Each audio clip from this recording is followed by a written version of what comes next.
नागपुर से 250 किलोमीटर दूर अकोला जिला के आकोट में हम लोग आ चुके हैं।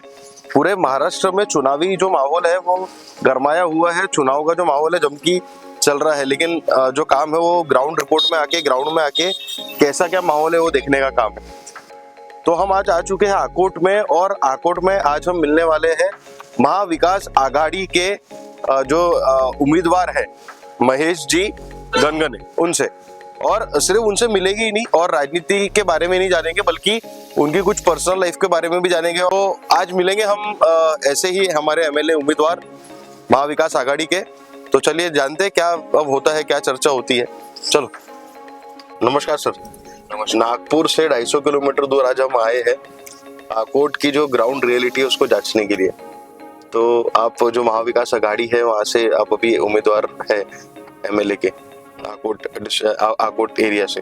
तो बताइए कि मतलब शुरुआत कहाँ से हुई है, क्योंकि राजनीति में आने का ऐसा ख्याल कैसे आया कि इतनी सारी फील्ड है फिर भी राजनीति क्यों? ऐसा है कि मेरे घर पर भी शुरुआत से मतलब हमारे जो दादाजी हैं साहब गनगने, उनसे ही हमको इस समाज सेवा की जो बाढ़ कड़ू है वो हमको मिला है। तो घर पे संस्कार ही ऐसे हैं कि जीवन में हमको जो भी काम करना है वो हमको समाज के प्रति ज्यादा से ज्यादा अच्छी भावनाओं के साथ में करने की कोशिश करनी चाहिए। और फिर समाज सेवा से मेरे फिर पिताजी राजकारण में उनकी एंट्री हुई, और उनका टैलेंट पहचानते हुए और उनकी सब जन भावना के से भावना देखते हुए कांग्रेस पार्टी ने उनको राजनीति में काफी चांसेस दिए, काफी अच्छी पदों पर काम करने का मौका दिया। और ये सब मैं बचपन में देखा, ये संस्कार, ये सब चीजें मैंने देखी, तो मेरे ऊपर भी वो सब इफेक्ट हुआ। और मैं भी मेरे भी मन में बचपन से यही है कि जो हमारे दादाजी थे, हमारे जो पिताजी थे, इन्होंने जो सेवा की है इसी में सही मायने में सुख है हमारे जीवन में, हमारे जीवन में समाधान रहेगा। और एक टारगेट लेकर मैं वहीं चलता हूँ कि मैं भी उसी लाइन पर चलते रहूँ। जैसे कि अभी आकोट में आके हम लोग ने देखे, यहाँ लोगों से मिले, तो आपके जो पिताजी हैं सुधाकर राव जी गनगने, उनके बारे में बहुत कुछ जानने या बहुत कुछ सुनने मिला कि आकोट के एक डेवलपमेंट के लिए उन्होंने बहुत कुछ किया है, यहाँ के लोगों के लिए उन्होंने बहुत कुछ किया। तो आप दो चार चीजें बता पाएंगे कि क्या महत्वपूर्ण काम हुए उनकी तरफ से? एक्चुअली जैसा मैंने कहा कि सुधाकर राव जी गनगने ये भले ही एक राजनीतिक पार्टी के नेता थे, राजकारण में थे, लेकिन उन्होंने समाज सेवा ज्यादा की है। अच्छा। आजकल हम लोग देखते हैं कि राजनीति में सिर्फ ये बोलने की बात रह चुकी कि 20% राजकारण और 80% समाज सेवा है, लेकिन आजकल उल्टा हो गया है। उल्टा है। लेकिन उन्होंने उनके समय पे जो किया है कि 80% समाज सेवा और 10-20% राजकारण, तो इसका फायदा लॉन्ग टर्म उनको हुआ है। और इसीलिए उनको यहाँ पर मानने वाला बहुत बड़ा वर्ग है, क्योंकि उन्होंने इस मतदार संघ के लोगों के लिए हर चीज मुहैया कराने की उनके राजनीतिक जीवन में किया है। चाहे वो रोजगार हो, चाहे वो यहाँ पर पानी का मसला हो, किसानों के लिए सिंचन के लिए पानी की व्यवस्था हो, उसके बाद में एजुकेशन सेक्टर में बहुत उन्होंने काम किया है। यहाँ के मतदाताओं के जीवन के पर्सनल लेवल के भी काम जो उनसे हो सके हैं गवर्नमेंट ऑफिसेस के माध्यम से, वो उन्होंने किए हैं। तो इसलिए उनको काफी यहाँ पर लोग प्रेम देते हैं और काफी मानते हैं। वही जगह एकदम ग्राउंड टू अर्थ रहे, लोगों से बीच ग्राउंड में आके लोगों से जुड़ के रहे, तो इसलिए आज तक लोग इसका नाम लेते हैं। जी। तो मतलब जैसे आपने बताया, तो अभी मतलब आपका बहुत पुराना मतलब इतिहास है, मतलब आपके पूर्वज से चलता हुआ आ रहा है, यहाँ का जो आपका वर्चस्व है पूरा, है ना।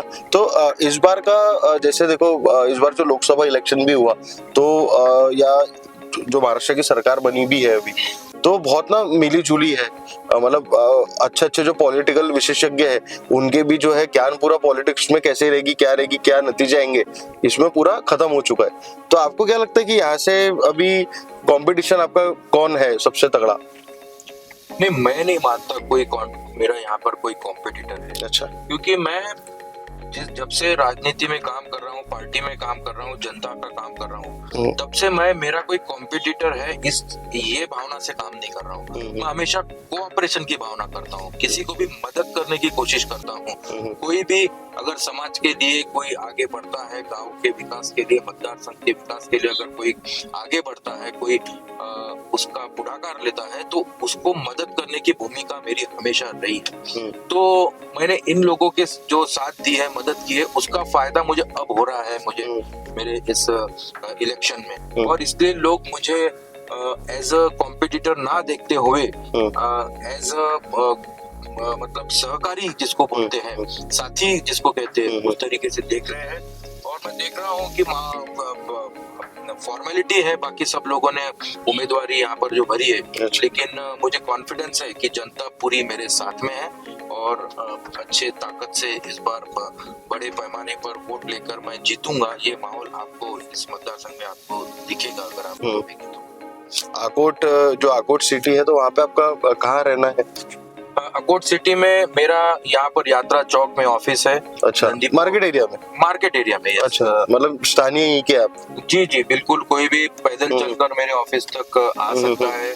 मुझसे कोई भी उसका काम हो या कोई भी चर्चा हो, वो कभी भी गांव के विकास के लिए, समाज के हित के लिए मैं हमेशा अवेलेबल रहता हूं। क्या फर्क पड़ता है, जैसे जो स्थानीय नेता हो गए और कोई नेता है जो स्थानीय नहीं है लेकिन दूर है, तो क्या फर्क पड़ता होगा लोगों को कि नेता तो नेता होते हैं, उन लोग को तो कहीं पर भी पहुंच सकता है? नहीं, बहुत बड़ा फर्क पड़ता है। अच्छा। बड़ा नेता कितना भी बड़ा हो, लेकिन जहाँ उसका नाड़ जुड़ी हुई है, वहां पर अगर वो सेवा देता है, राजनीति करता है, तो उसका फर्क पड़ता है। और बाहर का नेता हमेशा मेहमान ही होता है। और एक मेहमान आदमी कहीं पर जाकर काम करे तो वो मेहमान के हिसाब से ही रहेगा। उस तरीके जो अपने घर का आदमी अपने को प्यार दे पाएगा, जो अपनापन दे पाएगा, जो अपनी केयर ले पाएगा, वो कोई बाहर का आदमी कर नहीं सकता। वैसा ही राजनीति में है। अपनी कॉन्स्टिट्यूएंसी का अपना आदमी जो जिस प्यार से, जिस अपनेपन से काम कर सकता है, जो यहाँ के प्रॉब्लम से समझ सकता है, जो इश्यूज के अंदर हाथ डाल सकता है, वो बाहर का आदमी डाल नहीं सकता। और इसका अनुभव यहाँ के लोग ले चुके हैं, इसलिए यहाँ पर एक वेव है। पिछले टर्म में लिया है? अभी जो टर्म आ रही थी पिछले 10 साल से यहाँ पर बाहर के कॉन्स्टिट्यूएंसी के एमएलए हैं। और उसके पहले भी 1-2 टर्म ऐसे रह चुके हैं कि बाहर के लोग यहाँ पर चुन के आए हैं। तो उसका एक्सपीरियंस यहाँ के वोटर्स ले चुके हैं और उनको अनुभव आया है कि अपना आदमी अपना होता है, लोकल आदमी is local and outsider is outsider. ये बिल्कुल यहाँ के लोगों में अभी कंसेप्ट क्लियर हो चुका है। अच्छा, बाबा साहेब अम्बेडकर जी जो थे, उनकी वो बात बहुत सही थी। लेकिन सर क्या होता है कि जब जाति के हिसाब से वोट डलते हैं ना, मतलब जो लोग है, जनता है, वो वोट डालते हैं जाति के हिसाब से, तो जो कैंडिडेट है जिसको आना चाहिए, जो कि उनके लिए एक्चुअल में काम कर सकता है, वो नहीं आता कई बार चुन के। तो ऐसा कुछ मेरे ख्याल से होता होगा यहाँ भी, क्योंकि बहुत सारी जगह होता है। तो ऐसा यहाँ पर तो बहुत बड़े पैमाने पर होता है, इस अकोला डिस्ट्रिक्ट में कहीं या इस आकोट कॉन्स्टिट्यूएंसी में हो, क्योंकि जाति के नाम पर यहाँ पर पार्टी भी फॉर्म हुई है और उसके अंदर जाति के नाम पर वोटिंग भी होता है। तो ये बहुत एक अनफॉर्चुनेट चीज है कि जाति के नाम पर यहाँ पर कोई कैंडिडेट चुनकर आए, क्योंकि फिर वो बाकी काम नहीं कर सकता, वो सिर्फ जाति के नाम पर इलेक्शन जीत सकता है। तो जीतता भी नहीं है, एग्जैक्टली जीतने की कोशिश करता है, लेकिन वो जीत नहीं पाता। तो यहाँ पर जो वंचित बहुजन आघाड़ी है, अच्छा, वंचित बहुजन आघाड़ी का जो वोट शेयर है वो काफी अच्छा है। और वो जो वोट शेयर है, लेकिन अनफॉर्चुनेटली जो वंचित बहुजन आघाड़ी को वोटिंग करते हैं, उनका वोट पूरा वेस्ट हो जाता है एक्चुअली, क्योंकि आप उनको वोट कर रहे हो, वो जीत के नहीं आ रहे, तो फिर आपका वोट वेस्ट ही है ना। वेस्ट है। तो मैं तो आपके माध्यम से यहाँ के सभी वंचित बहुजन के लोगों को कहना चाहूंगा कि आप ऐसी जगह वोट जो हमको संविधान ने इतना बड़ा हक दिया हुआ है, वो ऐसी वैसी जगह वेस्ट न करते हुए जो आपको न्याय दिला सकता है और जो सही मायने में आपको लेकर इलेक्शन जीत सकता है, उसको साथ दे, ताकि आपका उसके ऊपर हक बना रहे। आगे किसी भी प्रकार के समस्या काम हो वो करवाने के लिए, तो ऐसे लोगों के साथ में आपने रहकर वोटिंग करनी चाहिए।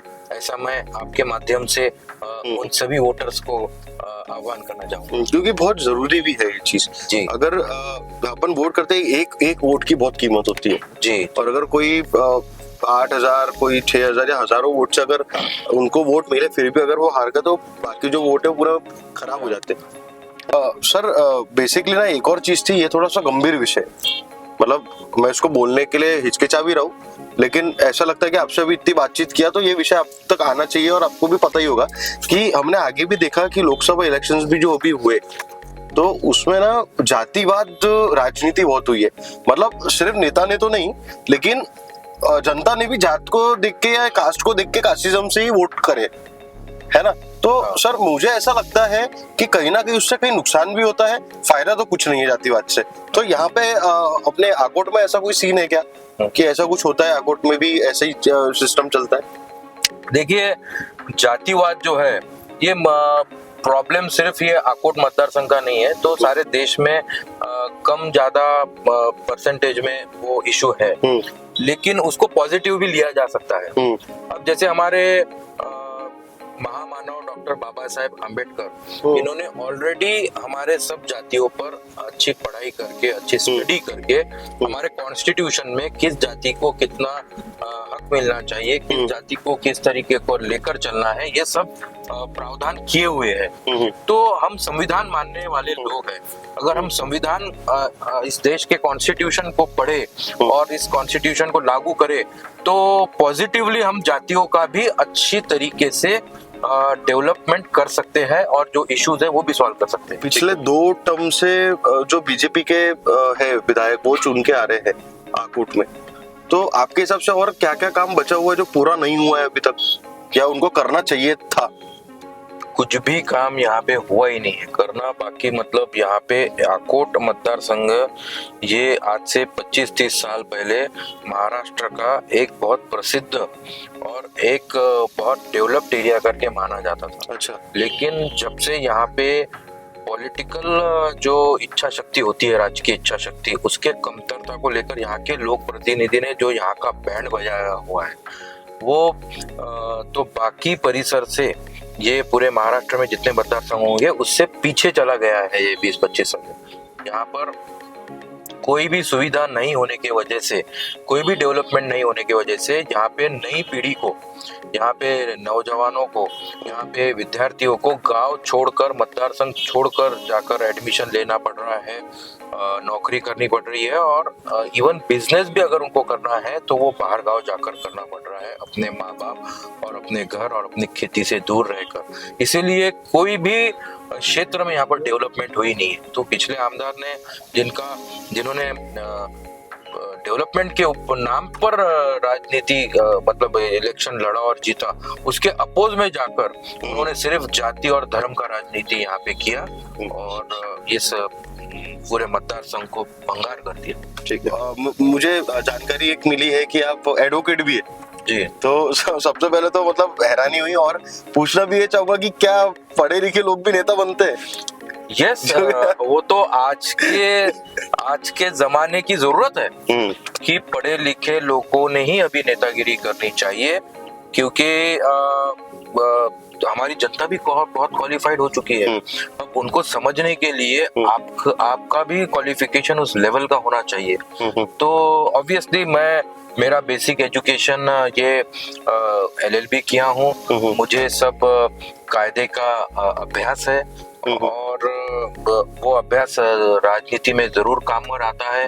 न्याय अन्याय करने के लिए अगर आपको एडवोकेसी की पढ़ाई हो तो आपको राजनीति में उसकी बहुत मदद होती है।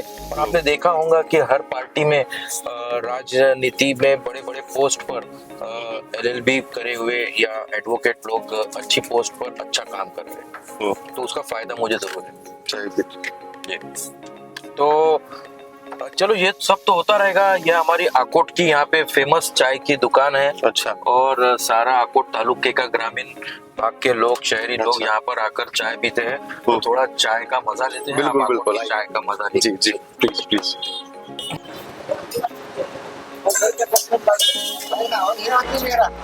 ओ चहा द्या, 2 चहा। तो ये मतलब ये फेमस जगह है यहाँ की हाँ, यहाँ चाय के लिए?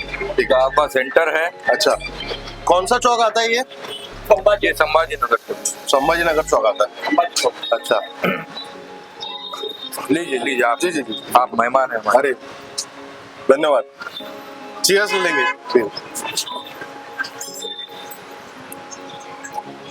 आप कितने साल से यहाँ पे? नहीं, ये दुकानदारी कितने साल से?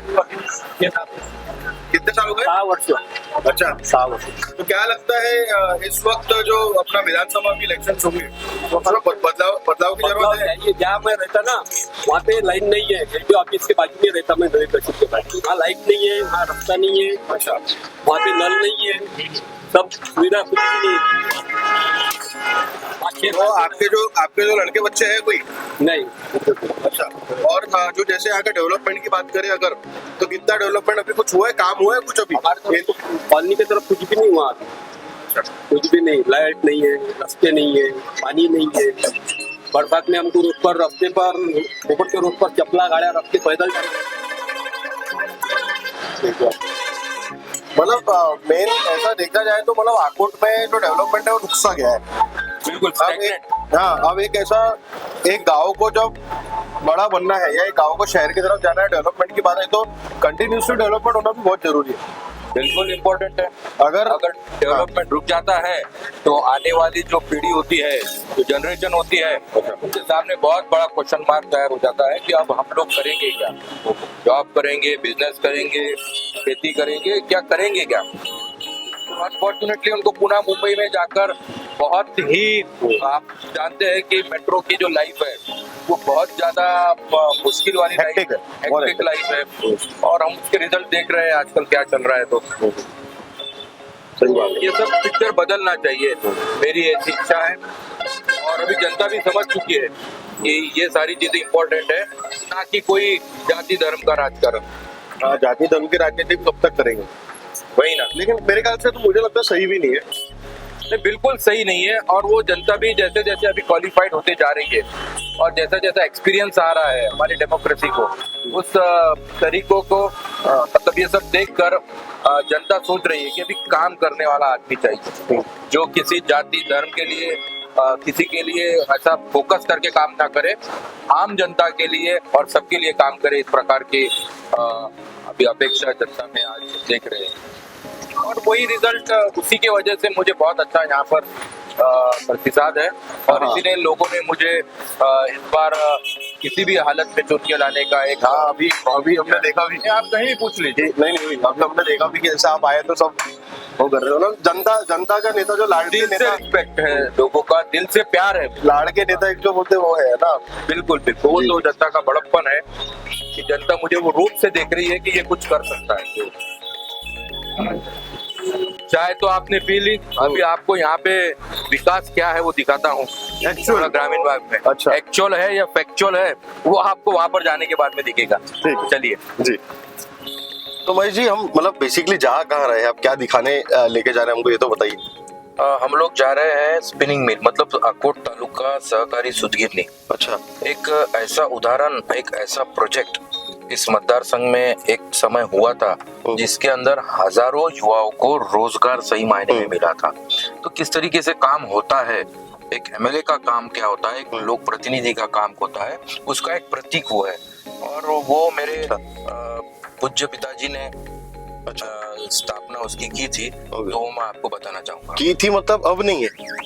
अब तो बंद पड़ चुकी है वो, क्योंकि उसका थोड़ा आगे जो उसकी उसमें बहुत कुछ राजनीति हुई। आगे जो लोग यहाँ पर चुन के आए उन लोगों ने उसके साथ में जस्टिस नहीं किया, और इस वजह से वो पूरा प्रोजेक्ट जो करोड़ों का इंटरनेशनल लेवल का उस समय का था वो बंद पड़ चुका है। करोड़ों का भी साथ में, अगर मतलब इतना जिसने रोजगार डेवलप किया जी, तो क्या, और क्या खासियत थी उसके? और उसमें ऐसा था कि वो उस समय का सबसे एडवांस प्रोजेक्ट था। मतलब जो वहाँ पे स्पिनिंग मिल में मतलब सूत गिरने में जो मशीनें इंस्टॉल हुई है हाँ। वो मशीनें इटली से आई थी, अरे बाप रे। यूएसए से आई थी, और उसके इंजीनियर्स यहाँ पर महीना महीना 2-2 महीने फॉरेन के लोग आकर यहाँ पर रुकते थे। उसको लोग देखने के लिए, पब्लिक देखने के लिए आते थे, ये फॉरेनर यहाँ पर आकर कर क्या रहे हैं। इस तरीके का एडवांस मशीनरी वाला प्रोजेक्ट था वो। Huge setup. ये कौन से सन की बात है? ये लगभग 1990 की बात है। 1990? यस, अरे बाप रे। 1990 की बात है। और हजारों वहाँ पर युवाओं को, अच्छे क्वालिफाइड लोगों को अपने शहर में भी, अपने गांव के पास में जॉब मिला था। ऐसा वो एक हम कहेंगे कि आदर्श प्रोजेक्ट है। अच्छा। तो मेरी भी इच्छा है कि ऐसा कुछ अगर सामने हम कर सके आने वाले समय में, अगर मुझे चांस मिलता है तो सही मायने में लॉन्ग टर्म हमारे मतदार संघ के, यहाँ के मतदार संघ के लोगों का काम मैं कर सकूंगा। तो आपको दिखाता हूँ वो। तो यहाँ से मतलब जो शहर है उससे कितना दूर होगा ये? बस शहर से हार्डली 2-3 किलोमीटर है। अच्छा, बस जी, 2-3 किलोमीटर पर वो है। और वैसे ही ऐसे ही काफी प्रोजेक्ट्स जो है उस समय हुए हैं जब माननीय श्री सुधाकर राव जी गनगणे एमएलए थे। जैसा यहाँ पर एक ITI कॉलेज है, 28 एकर्स पर ITI का कॉलेज यहाँ पर उन्होंने स्थापित किया था। 28 एकर्स, ह्यूज। Yes yes. और उसमें भी काफी एडवांस लेबोरेटरीज, लैब्स, वर्कशॉप्स, इस प्रकार का बहुत ही एडवांस कॉलेज उस समय यहाँ के बच्चों के लिए, विद्यार्थियों के लिए उपलब्ध कर दिया गया। और उसके अंदर पढ़ लिख कर, उसके अंदर ट्रेनिंग लेकर काफी बच्चे पूरे महाराष्ट्र में ही नहीं तो पूरे देश में अच्छी पोस्ट पर आज भी काम कर रहे हैं। तो फीस स्ट्रक्चर वगैरह क्या था? बहुत पैसा जैसे जो? नहीं, वो पूरा गवर्नमेंट कॉलेज था। अच्छा, गवर्नमेंट कॉलेज। जी, टेक्निकल मतलब स्टेट गवर्नमेंट के माध्यम से वो कॉलेज लाया था। जी। तो फिर कोई दिक्कत वाली बात ही नहीं। मतलब जो कैसा होता है कि कई बार ऐसा होता है कि बच्चे लोग बहुत टैलेंटेड होते हैं लेकिन उनकी ऐसी आर्थिक अवस्था ऐसी होती नहीं है कि वो पढ़ाई में, इतनी महंगी पढ़ाई में निवेश कर पाए। जी। तो उसके लिए कुछ है अपने पास प्लान या अपन ने कभी? देखिए, एजुकेशन ये हर किसी का राइट है हमारे देश में। बिल्कुल सही बात। हमारा संविधान कहता है कि हमारे देश में पैदा हुआ आदमी, इंसान, उनका सबसे पहला अगर कोई राइट है तो राइट टू एजुकेशन है। क्योंकि अगर एजुकेशन अगर उसको नहीं मिलता तो उसकी डेवलपमेंट रुक जाती है। सही बात। तो एजुकेशन की बहुत अच्छी फैसिलिटीज होना ये सबसे इम्पोर्टेंट चीज है, और यही इस मतदार संघ में नहीं हो पा रही।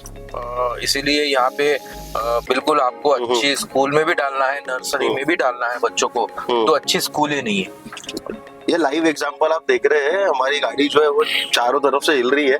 अगर डेवलपमेंट हुआ रहता तो आज ये वीडियो जो है, ये इंटरव्यू भी जो है वो आपको स्टेबल दिखता। ये तो एक जीता जागता उदाहरण हो गया। डेवलपमेंट का डी भी यहाँ हुआ हुआ डी भी नहीं है, क्योंकि हम एक रास्ते से निकल रहे हैं जो कि सूत गिरने के लिए जा रहा है, लेकिन वो बहुत ही ज्यादा मतलब बहुत डिस्टर्बेंस है। तो सॉरी फॉर डिस्टर्बेंस, लेकिन ये सच्चाई है जो भी, बिकॉज इट इज अनफिल्टर्ड। तो यही सच्चाई है जैसा भी है ना। यस। तो बिल्कुल, तो सूत गिरनी चलते हैं। वहाँ का जैसा जो वर्किंग था वो सब जानते देखते, और जी मैं आपको एक और भी बताऊंगा। हाँ, और भी कुछ चीजें फिर वहाँ देखेंगे, है ना। जी ठीक।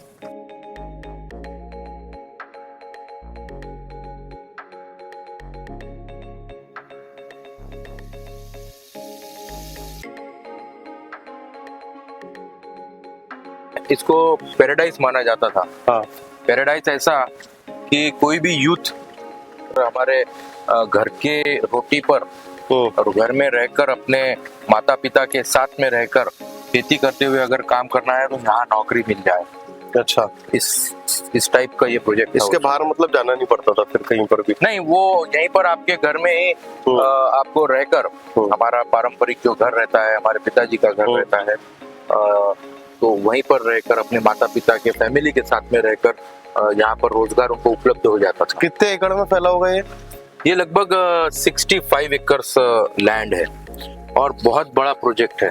अच्छा। और इस बड़े प्रोजेक्ट में अलग अलग फेजेस है, जिसके अंदर जो यहाँ पर जो किसान जो है आसपास के, जो कपास का प्रोडक्शन करते थे, जो कपास उगाते थे वो कपास यहाँ पर आकर उसका प्रोसेस होता था, उसका धागा बनता था, उसके गट्ठे बनते थे, तो आगे की प्रोसीजर यहाँ पे होती थी, तो किसानों को भी मदद हो जाती थी। तो एक ह्यूज बड़ा फैक्ट्री सेटअप था, ये समझ के बहुत बड़ा प्रोजेक्ट था, इंटरनेशनल लेवल का था। अच्छा, जो यहाँ से आकोट से चलता था जो आकोट सरप्राइजिंगली। लेकिन मैं ये जान के थोड़ा हैरान भी हूँ और परेशान भी हूँ कि जब ये बंद हुई होंगी तो तब जो अनएम्प्लॉयमेंट का स्तर यहाँ पे बड़ा होगा। Yes yes yes. तो उसके बारे में कुछ बताइए कि कितना अभी क्या वो हो पाया है कुछ बैलेंस? नेगेटिव पॉलिटिक्स के वजह से जो ये प्रोजेक्ट बंद हुआ बाद में, उसके वजह से बहुत बड़ा इम्पैक्ट इस पूरी एरिया में देखा। आप अगर नजर घुमाएंगे तो ये एरिया पूरा जंगल हो चुका है, जंगल। हाँ, पूरा जंगल इधर से। यहाँ पर नहीं तो यहीं पे बहुत सारी चाय की दुकानें, यहाँ पर ढाबे, होटल्स आजू बाजू में लगते, आवाजाही होने के कारण लोग, या नहीं जिस इसमें आवाजाही, हाँ वही, हाँ डेली नीड्स का बिजनेस, और यहाँ पे एक रौनक थी। तो वो जो इतनी बड़ी फैमिलीज वहाँ पर काम करती थी, बाजू में स्टाफ क्वार्टर्स भी है, तो वो वहाँ पर रहते थे, तो वो लोग पूरे अनएम्प्लॉयड हो गए। और लगभग उनको आज से 20 साल तक उनका संघर्ष चल रहा है, उनको किसी ने भी जस्टिस दिया नहीं, उनको उनकी फैमिलीज रास्ते पर आ गई और भरी जवानी में उनके हाथ से काम निकल गया। तो ये बहुत बड़ा नुकसान इस स्पिनिंग मिल बंद होने की वजह से हुआ है, और वो इस हमारे आकोट मतदार संघ का बहुत ही ज्यादा इम्पोर्टेंट ऐसा इशू है। और इस प्रकार का प्रोजेक्ट अब आगे बहुत ही जरूरत है इस मतदार संघ। तो आप इसको चालू करेंगे? देखिए, अब ये चालू हो पाएगा कि नहीं ये तो मैं प्रॉमिस नहीं कर सकता, लेकिन इस तरीके का कोई प्रोजेक्ट जरूर, जो कि अभी के जमाने के हिसाब से जरूरत है, जो जरूरत है वो जरूर मैं करने वाला हूँ। चाहे फिर वो हमारे जो किसान यहाँ पर कॉटन का उत्पादन करते हैं, यहाँ पर संतरे का, केली का, बनाना का मैन्युफैक्चरिंग होता है, सोयाबीन का यहाँ बहुत बड़ा प्रोडक्शन होता है, उसके बाद में जो सीड्स है अलग अलग, वो सीड्स का यहाँ पे किसान प्रोडक्शन करता है। तो उसको लेकर क्या अच्छा बड़ा प्रोजेक्ट हो सकता है, उसके लिए हम कोशिश कर रहे हैं। मतलब अपनी इच्छा तो है, विजन तो है, लेकिन बस अब देखना ये है कि लोग चांस देते हैं या नहीं। बेसिकली देखा जाए, यस है ना, क्योंकि बिल्कुल लोग चांस देंगे, मुझे कॉन्फिडेंस है, इसलिए मेरा आगे का मास्टर प्लान रेडी है। आकोट के लोगों के ऊपर पूरा कॉन्फिडेंस आपका पक्का? यस यस यस, क्योंकि आकोट के जो लोग चाहते हैं वो मैं ही चाहता हूँ, और जब विचार एक हो जाते हैं तो कोई भी मिशन कामयाब होने के लिए समय नहीं लगता। सही बात है। और जैसे अनएम्प्लॉयमेंट की बात किया मैंने, तो साथ ही साथ है ना, इससे जुड़ता हुआ एक और मुद्दा है या एक और चीज है, एजुकेशन। अगर तुझे अब यहाँ से चले गया तो कहीं पर इनको स्किल बनना है, तो कहीं पर स्किल डेवलप भी करना पड़ेगा, जो कि एजुकेशन के थ्रू होती है। तो उसका कैसा क्या सीन है अभी करंटली यहाँ पे आकोट में? जैसे कि मैंने पहले भी कहा कि यहाँ पे एजुकेशन, बेसिक एजुकेशन की भी यहाँ पे अच्छी फैसिलिटी नहीं है। अगर बच्चे बहुत अच्छी स्कूल में पढ़ना चाहते हैं जिसके अंदर अच्छा स्टाफ हो, तो वो बहुत कम स्कूलें हैं यहाँ पर। एजुकेटेड स्टाफ ही पकड़ लो, आजकल तो कोई भी बन के टीचर बन जाता है। वो भी प्रॉब्लम है। अच्छा स्टाफ यहाँ पर जल्दी उपलब्ध नहीं हो पाता। एक दो स्कूलें अगर छोड़ दे तो यहाँ पर अच्छी स्कूलों की बहुत जरूरत है। उसके अंदर भी लोक प्रतिनिधि ने, एमएलए ने इंटरेस्ट लेकर एक्चुअल में अच्छी पहले तो स्कूलें यहाँ पर डेवलप करनी चाहिए। मतलब यहाँ के जो गरीब तबके की फैमिलीज हो, बिजनेस फैमिली हो, या कोई भी लेवल की फैमिली हो, उनके बच्चे अच्छे तरीके से एजुकेशन कर पाए और पीसफुली वो लोग, उनके पेरेंट्स यहाँ पर अपनी नौकरी, काम धंधा, खेती कर पाए। तो अच्छी स्कूल की सबसे पहले जरूरत है यहाँ पे, स्कूलों की। और फिर बाद में आज हम लोग जानते हैं कि सिर्फ बीए और बीएड बीएससी करके कोई मतलब नहीं है। आजकल जो हायर एजुकेशन, टेक्निकल एजुकेशन की जरूरत है, जैसे कि इंजीनियरिंग है, फार्मेसी है, मेडिकल है, इस प्रकार के जो कॉलेजेस है उसकी सख्त जरूरत, बहुत जरूरत है एक्चुअली, क्योंकि वो ही बेसिक एजुकेशन हो गया। तो उसका यहाँ पर बहुत इंपॉर्टेंट है कि ऐसी कॉलेजेस खुलनी चाहिए। अब जैसे मतलब आपने अभी किसानों की बात की थी यहाँ पे, मतलब वो उनका कपास की खेती थी, तो अभी जैसे सब बंद हो गया है, तो फिर मतलब अब किसान का महाराष्ट्र में नहीं पूरे इंडिया में जो किसान के हालत हो रहे हैं वो तो सबको पता है। आप सब सामने, किसान आत्महत्या है, कर्ज में डूबे हुए। तो फिर यहाँ के किसानों के लिए क्या है सुविधा, कुछ है अभी? देखिए, या आगे कुछ करने वाले हैं आप ऐसा कुछ? किसान को सबसे पहले अगर कोई चीज की जरूरत है तो वो पानी की जरूरत होती है। हाँ, पानी की। और बिल्कुल, यहाँ पर अच्छा पानी का जो सर्कुलेशन है, पानी वाटर सप्लाई जो है उसकी प्लानिंग बिल्कुल नहीं है। मेरे पिताजी ने एमएलए रहते हुए जो यहाँ पर बहुत बड़ा डैम यहाँ पर खड़ा किया था, जिसको वान प्रकल्प कहते हैं, वान डैम करके कहते हैं, उस डैम में काफी पानी अभी भी रहता है, लेकिन उस पानी का प्लानिंग नहीं है कि कितना पानी पीने के लिए यूज करना चाहिए, कितना पानी खेती के लिए यूज करना चाहिए।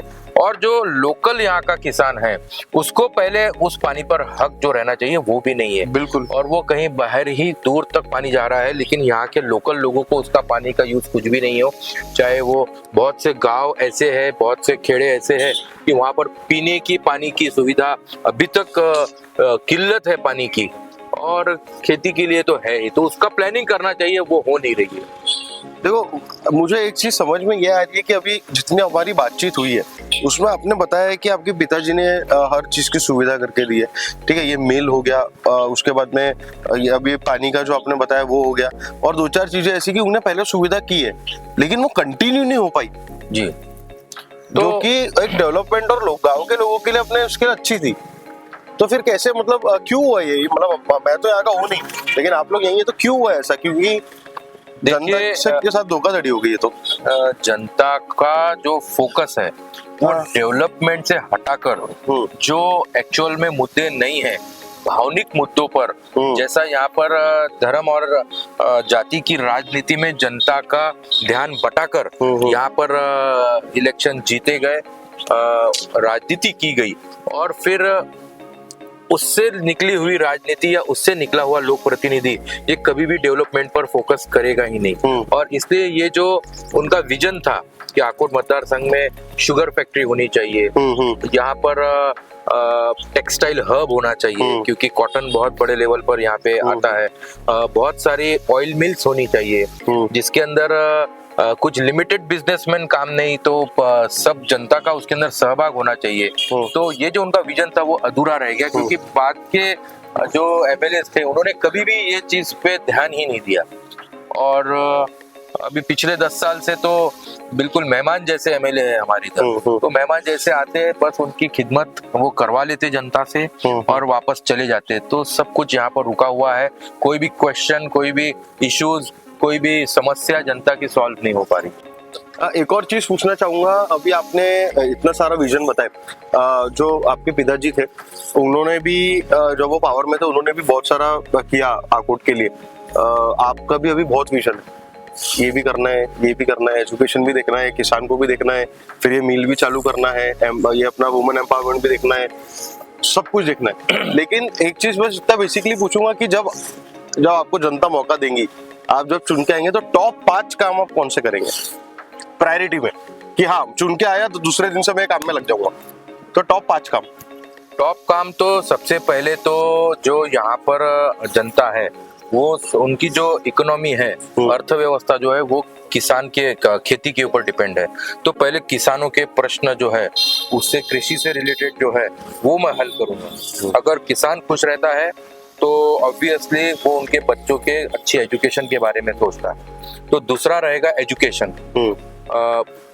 एजुकेशन के बाद में बच्चे अच्छे पढ़ने चाहिए, हायर एजुकेशन में जानी चाहिए, जैसे कि मैंने कहा इंजीनियरिंग, फार्मेसी, मेडिकल कॉलेज, जहाँ पर सुविधा के लिए मैं लग जाऊंगा काम से। 12वीं ग्रेजुएट तक सीमित ना रहे, आगे 12वीं और बेसिक ग्रेजुएशन के आगे भी पढ़े लिखे, इसके लिए हमारे लोकल ही जगह पे वो कॉलेजेस निर्माण होने चाहिए, उसके लिए कोशिश करूंगा। 2 हो गए। थर्ड, एजुकेशन के बाद में होता है रोजगार, एम्प्लॉयमेंट। अगर अच्छा एजुकेशन करता है एक बच्चा, इंजीनियर बनता है, अच्छा डॉक्टर बनता है या कोई भी टेक्निकल डिग्री लेकर आता है तो उसका यहाँ पर ही अच्छा जॉब मिल सके, उसको पुणे मुंबई में जाने की जरूरत ना हो, उसका अच्छा लाइफस्टाइल यहीं पे वो मेंटेन कर पाए, उसके लिए मैं कोशिश करूंगा।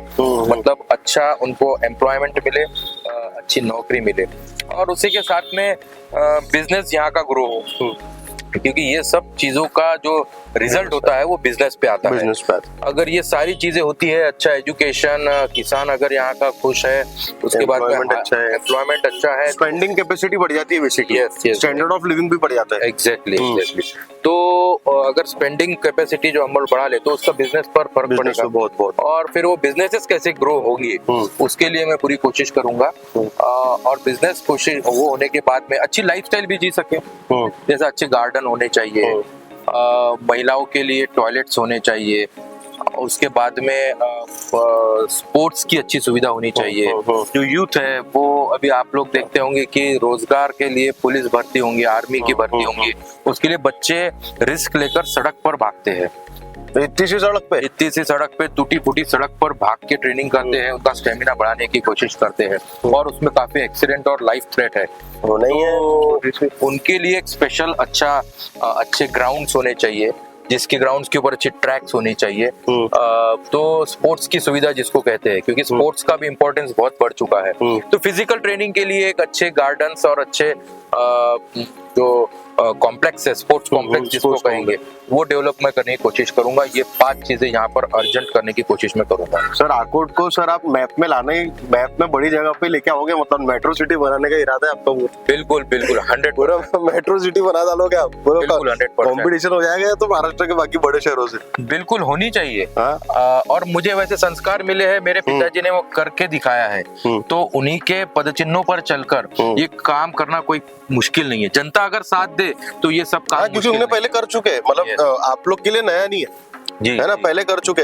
अब मुझे समझ में आ रहा है एक और चीज आपसे बात करते करते कि युवा नेता क्यों होना जरूरी है। यस है ना, क्योंकि अब देखो पिछले बार का जो लोकसभा इलेक्शन भी हुए तो उसमें बहुत बड़ी भूमिका निभाई है युवा नेता ने और युवा इसने कार्यकर्ताओं ने। और वही विजन फिर आगे जाके आज हम देख रहे हैं सब जगह सही चल रहा है। तो आपका क्या मानना है इस बारे में कि युवा क्यों होना चाहिए? मेरे को बताओ एक बार। एक लोग तो युवा इसलिए होना चाहिए क्योंकि हमारा जो देश है, हमारा जो महाराष्ट्र में की जो मतदार है वो बड़े पैमाने पर युवा है। हाँ। और एक युवा को जब काम करने का मौका मिलता है तो आने वाले 25-30 साल का वो सोचता है। वो ये नहीं कि मुझे इतना करके रिटायर हो जाना है। और उसके साथी जो रहते हैं जिनकी रिस्पॉन्सिबिलिटी उसने ली है तो उनके लिए कुछ करना है, ये विजन से वो काम करता है और पूरे जोश के साथ में करता है। और इसीलिए वो युवा यहाँ पर होना चाहिए क्योंकि वो हर तबके के युवा जनरेशन के ऊपर फोकस करके काम करता है। सही है सर। मेरे को तो एक बात ये लगता है, जैसे आपसे मिलने के बाद ना बहुत सारी चीजें, मतलब मेरा आकोट को लेके दिमाग खुला एक्चुअली। और मामला ऐसा हो जाता है कि जब बात युवाओं पे आती है तो कई लोग ऐसा सोचते हैं कि अरे युवा है, इसमें जुनून तो है लेकिन एक्सपीरियंस नहीं है। लेकिन जो अभी अब तक अपनी बात हुई है और आपने जो बताया कि आपके पापा आपके दादा जो है वो तब से ये सब करते आ रहे, तो मेरे ख्याल से आप युवा तो है ही, एक युवा नेता के रूप में आप अभी है और साथ में एक्सपीरियंस भी है, तो बेस्ट कॉम्बिनेशन हो जाएगा फिर तो। मतलब बहुत जल्दी कंपटीशन में आकोट हमको देखने मिलेगा। 15 साल से पब्लिक लाइफ में मैं काम कर रहा हूँ। 15 ईयर्स? यस। तो काफी कम उम्र से, जब मैं 25 साल का था, अच्छा, स्टूडेंट पॉलिटिक्स में था, स्टूडेंट्स के जो फोरम्स रहते उसमें काम कर चुका हूँ। उसके बाद में युवाओं के राजनीति में आया और उसके अंदर राजनीति से ज्यादा मैंने सोशल वर्क पर ज्यादा भरोसा किया, ज्यादा काम किया। इसलिए मुझे जनता की जो नर्व है, जनता की जो क्या चाहती है, ये अच्छे तरीके से जानता हूं। 80-20% की 80% सेवा, 20% राजनीति। यस, ये बिल्कुल कंसेप्ट आपको समझ में आ गया। मेरे को अगर समझ में आएगा तो बहुत लोगों को समझ में आ जाएगा। यस, सही बात है, सही बात है। चलिए चलते हैं आगे और बातचीत करते हैं फिर। यस। एक और मुद्दा था कि ओपीएस, ओल्ड पेंशन स्कीम, तो वो स्कीम है कि स्कैम है?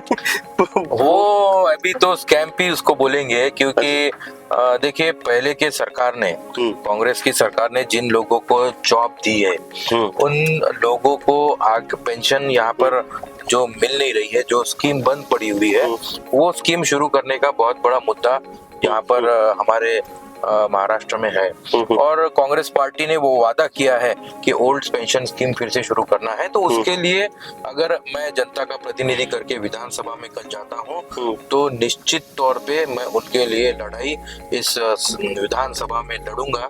ऐसा मैं यहाँ के सभी आपके माध्यम से ओपीएस से रिलेटेड सभी जो एम्प्लॉयज है, गवर्नमेंट एम्प्लॉय, स्टेट गवर्नमेंट हो, उनके लिए मैं निश्चित तौर से लड़ूंगा विधानसभा में। जी ओके। और सर सबसे एक और महत्वपूर्ण मैं बात कहना चाहूंगा, अभी देखो इतनी बड़ी गाड़ी है, ठीक है, अच्छी गाड़ी है, सस्पेंशन अच्छे है, सर यहाँ की रोड कब अच्छी होगी? रोड का कैसा करते बताओ, कैसा क्या करना पड़ेगा? रोड करना है तो हमारे इधर अनफॉर्चुनेट ये है कि यहाँ पे रोड हमारे इंजीनियर्स नहीं बनाते, पॉलिटिशियन बनाते हैं। ये बहुत बड़ा एक सब मिस्त्री बना दिया अपने पॉलिटिशियंस को। अगर यहाँ पर का लोक प्रतिनिधि बनता हूँ तो मैं इंजीनियर्स को अच्छी तरीके से बनवाने करूंगा, उनको उनका काम करने दूंगा, उनको डिस्टर्ब करके किसी प्रकार का कोई कमीशन या किसी प्रकार का कोई डिस्टर्बेंस मैं उनको नहीं करूंगा, तो ऑटोमेटिक रोड भी अच्छे बन जाएंगे। अभी आपने देखा आकोट हिवरखेड़ रास्ता, आपने कमीशन बोले कि करप्शन बोले सर? थोड़ा रिलेटेड चीज है, थोड़ा सोफिस्टिकेटेड वर्ड है। बस अलग काली नेम है, बाकी सब सेम है। ऐसा है। और यहाँ के अभी लोक प्रतिनिधि जो है वो उसके अंदर काफी तरवेज है। अच्छा। और ऐसा है कि यहाँ पे आप देखेंगे अकोट अकोला रोड, अकोट हिवरखेड़ रोड, ये रास्ता मौत का कुआं बन चुका है। मतलब रोज के कम से कम 3-4 बड़े एक्सीडेंट यहाँ पर होते हैं और हफ्ते में 15 दिन में एक मौत भी होती है एक्सीडेंट की वजह से। इतना खतरनाक ये रास्ता बन चुका है और इसके ऊपर यहाँ के लोक प्रतिनिधि का कोई ख्याल नहीं है, कोई ध्यान नहीं है। सर ये उनको नहीं पता क्या? सिर्फ आपको पता है? ऐसा है क्या? कैसा है, ये इंसान लोकल इंसान ही जान सकता है, ये स्थानिक आदमी ही जानता है, तो वो यहाँ के नहीं है? ले सकता है। नहीं, वो यहाँ के है नहीं ना, वो तो कहीं बाहर से दरियापुर से आते हैं, तो इस वजह से उनको यहाँ कर पता भी है तो वो केयर नहीं लेते किसी का, उसके बारे में जो अपनापन से उन्होंने ये चीजों को काम करना चाहिए वो नहीं करते। लेकिन ये पॉसिबल है क्या सर कि जैसे आप कहीं और एरिया में रहते हो, चुनाव आप कहीं और से लड़ रहे हो, या पॉसिबल भी होंगे तो एथिकली करेक्ट नहीं है? एथिकली करेक्ट नहीं है। कैसा है कि जब लोकल कॉन्स्टिट्यूएंसी में जब आपसी रंजिश ज्यादा हो तो उसका फायदा बाहर वाला आकर उठाता है, तो वही फायदा उठाकर बाहर वाला आकर यहाँ पर 10 साल से यहाँ के लोगों पर एक तरीके से राज कर रहा है और खराब कर रहा है और सब खराबा कर रहा है। और वो यही चाहता है कि बस आपस हम सब यहाँ के जो लोकल कॉन्स्टिट्यूएंसी के लोग हैं वो जाति धर्म के नाम पे पार्टी पॉलिटिक्स के बारे में झगड़ते रहे और उनका राज चलता रहे। क्योंकि जब मैं एंटर किया था आकोट तो मैं सोच रहा था छोटा सा गाँव है, क्योंकि जिस तरीके से ऑफकोर्स जो सड़कें दिखी या डेवलपमेंट दिखा तो ऐसा लग रहा था छोटा सा गाँव। लेकिन आज जब आपके साथ में घूमा तो आपने सब बताया, नेशनल लेवल की चीजें बताई, इंटरनेशनल लेवल के प्लान बताए, तो sir it's not a small deal, ये बहुत बड़ी चीज है। नहीं, यहाँ पे स्कोप बहुत है ना। हाँ। यहाँ पे स्कोप बहुत है, यहाँ पे स्किल बहुत है, यहाँ पे अच्छे मास्टर ब्रेन्स है, बहुत अच्छे यहाँ पे जो कहेंगे टैलेंट है। बस उस टैलेंट को एक जगह लाकर उसका एक मास्टर प्लान बनाकर काम करने की जरूरत है और वो आने वाले समय में हम निश्चित रूप में करेंगे। राह दिखाने, मतलब मुझे ऐसा लगता है कि बस लोक प्रतिनिधि का काम वही है कि डायरेक्शन दिखाया जाए और उनको हेल्प किया जाए। बाकी लोगों में टैलेंट है, लोगों में ताकत है, लोगों में स्किल है, ये बढ़ाने के लिए कोई बड़ी बात नहीं है। बस प्रॉपर उनको लीडरशिप या पॉलिटिकल जो ये होनी चाहिए, इच्छा शक्ति होनी चाहिए, उसकी जरूरत है। मतलब एक फर्क होता है एक पॉलिटिकल नहीं, फर्क होता है एक लीडर में और एक बॉस में। तो फिलहाल अभी बॉस बैठा है, फिलहाल तो बॉस बैठे हैं, वो तो लीडर की नीड है, वो तो यहाँ पे लीडर की नीड है जो सबको साथ में लेकर चले और सबको अपनापन से प्यार के साथ में रिस्पेक्ट के साथ में लेकर इस गांव को, इस मतदार संघ को आगे बढ़ाने की कोशिश करे। ठीक है, आपको ऑफिस भी आ गया है? यस, चलते हैं। तो ये है आपका बेसिकली कार्यालय, जिसको वॉर रूम बोल सकते हैं। क्या रणनीति है? आने वाले 15 दिन ही बचे हुए, तो क्या रणनीति बताएंगे? रणनीति प्लान्स क्या चल रहे दिमाग में?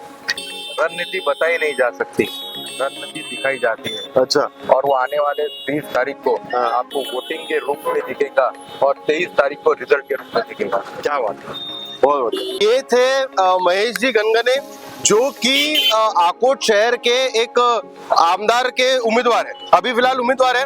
लेकिन उनके विजन जो है, उनके प्लान जो है, वो आकोट शहर को बहुत आगे ले जाने के हैं। और आकोट शहर जब एंट्री किया था गांव लगा था, लेकिन ये एक्चुअली बहुत बड़ा है। राष्ट्रीय और अंतरराष्ट्रीय स्तर पर यहाँ पे बहुत सारी चीजें हो सकती है। तो यार इस इलेक्शन जल्द से जल्द इनको चुन के लाओ, ताकि हम भी आखिर में कह सके कि भैया विधायक है हमारे। लाओ, चुन के लाओ यार, अच्छे लोगों को लाओ तो अच्छी चीजें मिलेगी।